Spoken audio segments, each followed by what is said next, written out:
This is the scenario I hear most people describe when they talk about dating non-Christians and whether it's okay. There's a lot of people at my church who I could date, but I don't really like them. I've scoured the Christian dating apps. I want to see about dating somebody who's not a Christian. My name is Nick Whitaker. I am a pastor in Santa Barbara, California, and today I'm with Salt talking about dating. Specifically, what does the Bible say about dating non-Christians? Frankly, there is nothing about dating in the Bible exactly. Dating is a modern and contemporary development.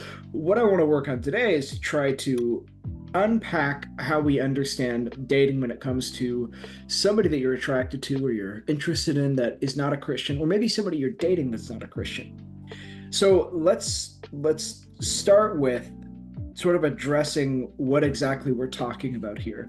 I'm not necessarily trying to go after anybody who's dating somebody who's not a Christian. That's not the goal. It is important to address this reality that if you're a Christian and you're looking to date a non-Christian, you're going to face specific challenges. Some of those challenges are able to be overcome, and others, I think, are lay a foundation that could damage your marriage if you don't address them. So let's start with the closest we can come, I think, in the Bible to directly hearing about dating non-Christians. This is in 1 Corinthians 7. So I'm reading from verses 13 down to 16.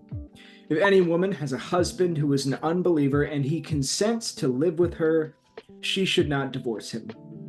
For the unbelieving husband is made holy because of his wife, and the unbelieving wife is made holy because of her husband. Otherwise, your children would be unclean, but as it is, they are holy. But if the unbelieving partner separates, let it be so. In such cases, the brother or sister is not enslaved. God has called you to peace. For how do you know, wife, whether you will save your husband? Or how do you know, husband, whether you will save your wife? So a lot's being said in here. Let me address what's actually inside the text first. So we start in verse 13. It begins to sort of open up this idea of, okay, there are people in the Corinthian church who are Christians, who are married to people who are not Christians.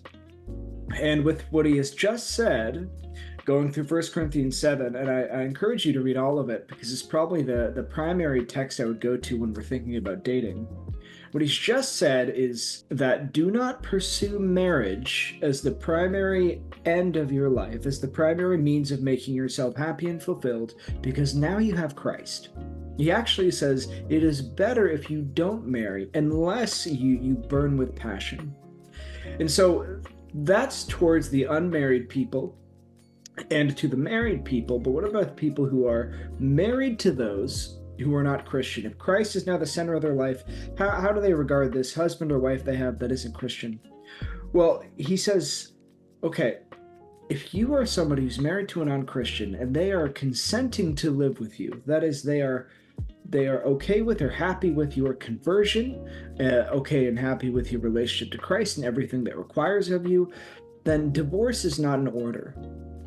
And he then talks about the sort of family dynamic, and it's the way that God views families, opening up sort of the concern that the believing husband or wife would have for their family or their children. He says, for the unbelieving husband is made holy because of his wife, and the unbelieving wife is made holy because of her husband. Now, you could take this two ways. You could take this to say, okay, if you're an unbelieving husband or wife, you are made holy in an absolute sense, that is, by being married to a believing spouse, you are therefore holy. I don't believe that's the way we can take it. I think that applies to our children because we understand children as part of the covenant of God. But I'm looking at it I think the Bible is looking at this in terms of the way that God is regarding that entire family. So, for instance, when Abraham was called by God, his family was called by God. When Noah was called by God, his family was called by God. So although Noah's wife and Noah's children didn't also receive that call that Noah got, they were included in this call, included in the covenant. And so the father is included in God's covenant treatment of the family as a whole, but it does not mean, as I believe we should interpret this, it does not mean that the unbelieving spouse is saved by the faith of the believing spouse. Paul still has in mind that the unbelieving spouse is in need of salvation, and the believing spouse does not know, and they can't know, whether they will bring that person to faith. So what Paul is saying here is that your Christianity, if lived out in its fullness, will be a barrier between you and not only an unbelieving partner, but any unbeliever. Of course, it is also the way that we invite them into the gospel, that we present Jesus to them. But as Jesus says in John 16, he says, the world will hate you as it hated me. And as Paul's saying here, there is protocol he has to give to the Corinthian church, and it's for every other Christian as well, for what to do in a relationship where you believe in Christ and your spouse does not, because it is a barrier. So explicitly, what Paul is saying is that we are not bound in our relationship by the duty of evangelism. Let me unpack that statement. There's a common phrase I hear sometimes. Humorously, you could say it's flirt to convert. I think more accurately, it's called missionary dating, where somebody will date a non-Christian with the hope that they will become a Christian. And don't get me wrong, I have known several wonderful, God-honoring couples who started dating when one of them was not a Christian, and then they became a Christian. I'm not saying that situation is automatically a no-go in every scenario. God sometimes brings people to himself through romantic relationships. But I want to look at verse 16 of 1 Corinthians 7 again. You don't know that. And here's where I'll give you the chance to call yourself out, because I'm talking to a camera. I can't call you out. I would ask anybody who's dating somebody who's not a Christian and hoping that they will become a Christian, if the reason they're dating them is so that they become a Christian. Is the reason you're dating a non-Christian spouse so that they become a Christian? Well, Paul is saying you don't know that. More likely, I'm guessing, the reason you're dating somebody who's not a Christian is because you love them. And because you love them, you hope that they become a Christian. But you are not dating them so that they become a Christian. I would not advise that. So what you're signing up for here, you're not in dating enslaved by the duty of evangelism to continue dating somebody so they become a Christian. I would say in our friendships in life, we should persist in those even through discomfort so that people will know Christ. But dating, the same way as marriage, as Paul is saying here, is not a vehicle for evangelism. It's not a vehicle for evangelism. And in fact, the setting of a romantic relationship, as Paul is showing us here, is actually where the difference in faith becomes most acute and difficult to deal with. What that means is that, if you're dating, your difference of faith might come up in things like a disagreement, a debate, maybe, arguing about what you want to do on a certain Sunday. But if you're married, and I'm not married, so I'm not speaking from firsthand experience, but if you're married, that will mean discussions about how are you going to raise children? How are you going to decide whether you go to church as a family or not? It's going to mean how do you decide how you're going to engage with the world as a couple? How are you going to make decisions together about money, about donating to the church or not? How are you going to make decisions about going on trips? The principles with which you govern your home, your entire life is going to be affected by this because Christ affects your entire life. So, Let's bring this back into just dating.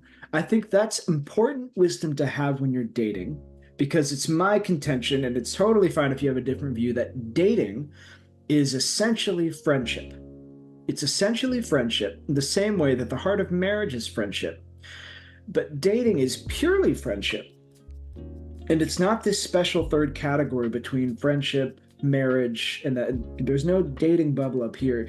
Dating is firmly in this category where you are getting to know somebody, deciding if you enjoy spending time with them, hopefully enough that you would commit yourself to them forever. But it's also a success if you've made the decision that you don't want to be with this person forever. You know, it would be a bad idea if you committed to somebody who you didn't want to be with forever. So dating in this category of friendship, where you're getting to know somebody, where you're having fun with them, and you're starting to develop a relationship with them, treat that like a friendship. If you're dating and looking at marriage and you're saying this person's an unbeliever, it's good to go into that knowing how many problems that is going to cause down the line. Now, that's not me saying that if you're dating somebody who's not a Christian, you should immediately cut off all contact and seclude yourself. I think what I hope this would bring out is a renewed desire before marriage, if you're dating somebody who's not a Christian, to have the difficult conversations with them about Christ, about how important this is, about how vital this is. Have those conversations as soon as you can. And if you're single and you're thinking, okay, well, and this is the scenario I hear most people describe when they talk about dating non-Christians and whether it's okay. They'll ask, there's a lot of people at my church who I could date, but I don't really like them. I've scoured the Christian dating apps, and at this point, I think I want to see about dating somebody who's not a Christian, or I've known this person for a while and I like them, but they're not a Christian. What I would say to you in that moment, and what I hope you could glean from the biblical wisdom that I was working through, is that your first commitment as a Christian is always going to be to Christ. And your commitment to Christ is actually what drives you into genuine, heartfelt, loving, gospel witnessing relationship with people who are not Christians, friendships, family members, all the above. But when you are dating towards the end of marriage and you're thinking about marriage, I would say it's unwise to you and your future spouse to walk into a marriage where you are at odds about your dedication to Christ. So if you're single and you're debating this, and you're feeling the loneliness and you're feeling the hurt, and you're asking, oh, should I just go and date a non-Christian? It just seems like there's no Christian people. But say, hey, hold out hope. Things can always change. They really can.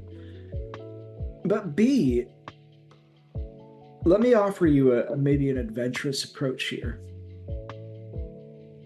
Take your desire to see more Christians in your life out into every community you have.